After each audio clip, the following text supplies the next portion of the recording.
Marie-Josée se joint avec nous. On est avec Vénusia Ludivine du Bearding pour l'occasion, pour discuter enfin du retour de Fugueuse. Fugueuse, la suite, à vrai dire. Je vais tout de suite remettre les gens dans le contexte. On se situe 4 ans plus tard, 4 ans après la première saison. Voici un avant-goût de la bande-annonce. Ça fait 4 ans que ma meilleure amie est morte d'une overdose de fentanyl. Tu me manques tellement, Henri. Bienvenue à Montréal, la ville la plus cool en Amérique. C'est downtown, c'est bien dangereux pour les petites princesses comme toi. Fanny Fuji. Non, tu t'es trompé de fille, là. Je penserais pas, là, elle est partie à courir quand j'ai crié son nom. Puis j'ai envoyé plein de messages, elle répond pas. Il y a des jeunes qui meurent. Bon, Ludivine, la série est très attendue. Gères-tu ça, toi, ce stress-là des attentes du public? Oh, ben, je suis partie en voyage pour un peu oublier tout ça, mais en même temps, on fait une série qui est totalement différente, puis je pense qu'il faut rentrer là-dedans avec la même innocence peut-être qu'on avait la saison 1, pas d'attente, puis on a fait du mieux qu'on pouvait avec l'équipe qu'on avait. Moi, j'ai essayé de jouer mon rôle dans un peu pareil comme la saison 1, sans penser à ce que les gens s'attendent à voir. Ouais.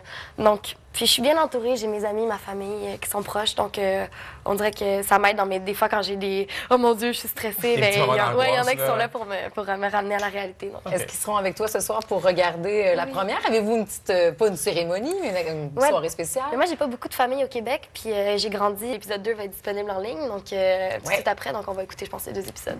Nous, on va voir ça en premier ce soir. Toi, tu as déjà vu des premières images. Il y a même une vidéo qui a circulé où on te voit regarder tout ça. Qu'est-ce que tu as aimé le plus? Ben oui. Dans ce que tu as vu, là. Là, tu peux nous le dire peut-être un peu, mais là, je venu te chercher. Là, je réagissais à la bande-annonce. J'avais rien vu encore, j'avais vu aucune image ni rien. Puis c'est... Tu sais, je peux paraître cool comme ça, mais c'est quand même de la pression. Puis on dirait que j'avais hâte de voir ce qu'on avait tourné. Puis j'avais tellement eu de plaisir sur le tournage que de voir des images, j'étais super excitée. Puis je réagis comme ça quand je vois la sortie de Damien en prison. On dirait que c'est tellement attendu, puis les gens attendent que Fanny et Damien se recroisent. Puis je pense que ce qui est cool, c'est qu'on tient vraiment les téléspectateurs en haleine, parce qu'ils ne vont pas se recroiser tout de suite. Il va falloir attendre. Puis même Damien, on va pas le voir tout de suite, il va falloir attendre. Mais c'est pour ça que je trouve ça cool qu'on le voit dans la bande-annonce, parce qu'on est comme OK, il s'en vient quand même. Fait que moi, c'est pour ça que je réagis aussi fort. Alors, évidemment, la saison se passe 4 ans plus tard. Ouais. Les 2 premiers épisodes servent à remettre en contexte aussi ce qu'on a découvert dans la première saison. Ouais. Toi, as-tu adapté ton jeu d'une jeune fille 4 ans plus vieille? Ah, vraiment. Ouais. Vraiment, dans les manières que Fanny réagit à certaines situations.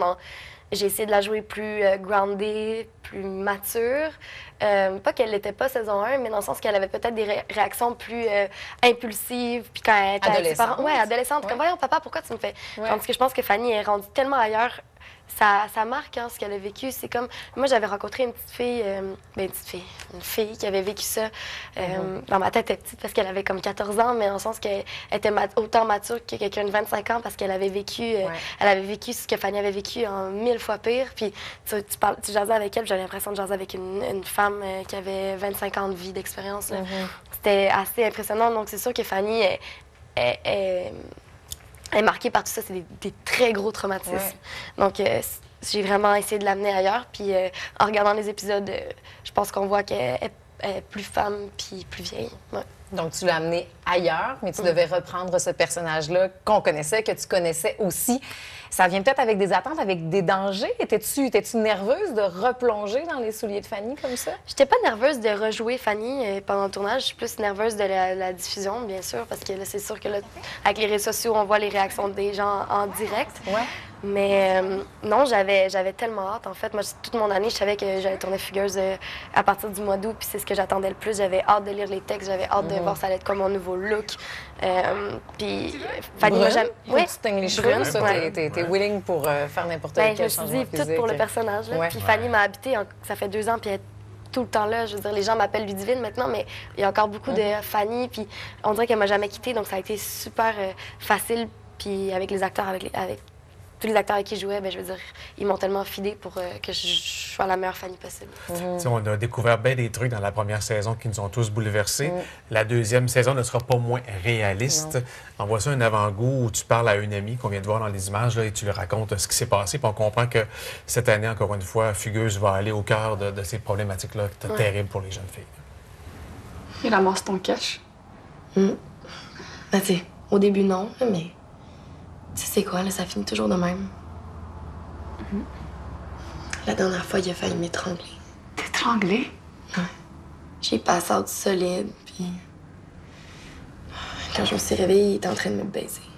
Du monde creepy, là. Non, je sais. T'es jeune encore, t'as déjà une magnifique carrière. Est-ce que ce projet-là figure à une place particulière dans ton cœur ou dans ton esprit? Ah, ben, c'est sûr. Je veux dire, on parle de Fugueuse, puis ça vient chercher toutes sortes d'émotions en moi. Tu as des frissons sur les Ben bras. ouais, ben là, c'est ça, parce qu'on dirait que je suis comme. On dirait que je me dis que ça va être ce soir, puis là, je suis un peu nerveuse, mais. Puis en même temps, c'est une belle nervosité. Ouais. Mais oui, c'est. Ça reste. Je sais que quand je vais être plus vieille, ça va quand même être le projet dans ma tête qui va avoir tout changé pour moi. Puis j'ai eu la chance de le faire avec des personnes comme Éric Tessier, le réalisateur, Michel Allen, l'auteur, puis de travailler avec des acteurs qui m'ont tellement appris, donc Claude Legault, qui est comme un mentor pour moi depuis Fugueuse 1. Donc c'est ça, c'est sûr que ça a une place importante dans mon cœur. On va aller à la pause au retour. On va discuter ensemble avec Marie-Josée et toi aussi de ce que ça a amené aussi comme réflexion sociale, cette série-là.